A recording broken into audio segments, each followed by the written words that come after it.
Hey everybody, it's Terry Williamson, and today I'm going to show you what the back end of our photo contest looks like. We did the photo contest for a few reasons. The number one was we just wanted to say thanks. So many of you have put so much time and effort into learning Facebook and in the Facebook module. That was just our way of showing appreciation. We had always intended anybody who entered was going to win something, so thanks so much.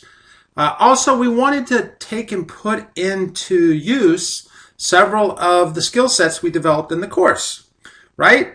We all know the power of graphics. You had the opportunity to build your own graphics.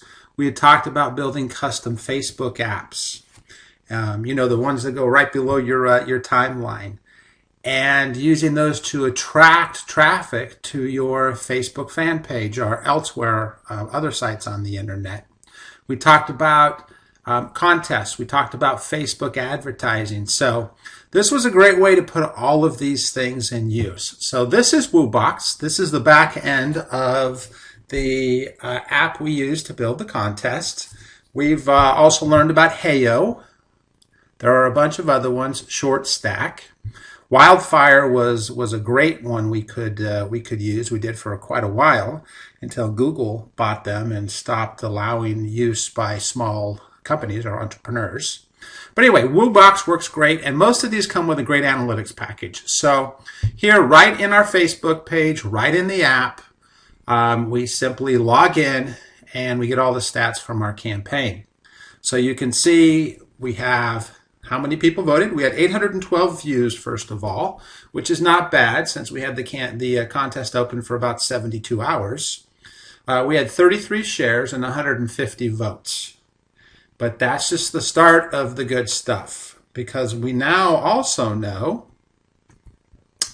who voted, when they voted, and we have access to their Facebook page. So we know that Najam Ahmed voted, and if we want to see Najam's Facebook page, all we have to do is click on the link and it will take us to it. So there's Najam. We also have Najam's email address, and we now also have the email addresses of a little over 100 people. Some of them are obviously us, but we probably have 70 or 80 email addresses that aren't us. Okay, so you can't just take these, add them to your list, and start blasting them with newsletters. But you can communicate with them through emails, and you can also ask them to opt into your newsletter. You can also communicate with them on Facebook and start the conversation by saying, hey, thanks so much for entering our the Facebook contest. All right, so it's a great way to connect with a good chunk of people. We also, as one of the side benefits, had a bunch of shares, which does not hurt. So you can see that we had the 33 shares had a total reach of about 50,000 people or so. So we all know that if we'd have boosted a post, that probably would have cost us $40 or $50 just to get that kind of reach. So that's just the start of the information. That probably would have been good enough right there to justify the time and effort. But we also did Facebook advertising, and with just a budget of $200, so we didn't spend a ton of money. We ran one campaign, and in that campaign, we had 3 ads. So here's our photo contest campaign. And what I tried to do is run 3 different types of ads. And, we've told you what works, what doesn't work, where you can spend a bunch of money. I wanted to show you real-world examples of doing it right and doing it wrong and how demographic targeting actually worked, okay? Plus, creating ads is actually pretty easy. So here's our campaign. We had a spend of $200. We had 51 page likes. We weren't really going for page likes, but we got some anyway. A campaign reach of 476,000. Now, again, had I just boosted posts, I probably would have spent $200 just getting a reach of 476,000. So that's kind of a 2-for-1. I got 364 clicks, which is what I really wanted. I wanted people to enter the contest. Okay, so I had a total of 51 plus 364. For me, 415 actions for $200 or 48 cents per action, which is a pretty good per action price. Okay, but I intentionally made the advertising all over the board to show you a couple of key points. So let's look at our ads. First of all, sponsored stories. Would you do a sponsored story for something like this, for a contest? Well, let's look at what the sponsored story is. It simply says, somebody likes Boom Social with Kim Garst. It has nothing to do with the contest. So any amount of money I knew I spent on sponsored stories, sure, I might get some likes for the page, but it's not going to help my contest out. So that would have been a mixed strategy. So I immediately turned sponsored stories off. I could just as easily have unclicked the box in Facebook advertising and they never would have gone up. All right. So let's open our 3 ads. Here's the 3 ads we did for the campaign. And you can see they're all pretty similar. A picture of Kim, vote now to win big, vote now to win big. And a different picture of Kim, vote now to enter. And then the wording is kind of the same. So I did a little bit of split testing, but not a lot. That wasn't my focus of these ads. What I want to show you is the first ad, the targeting I did basically most of Facebook.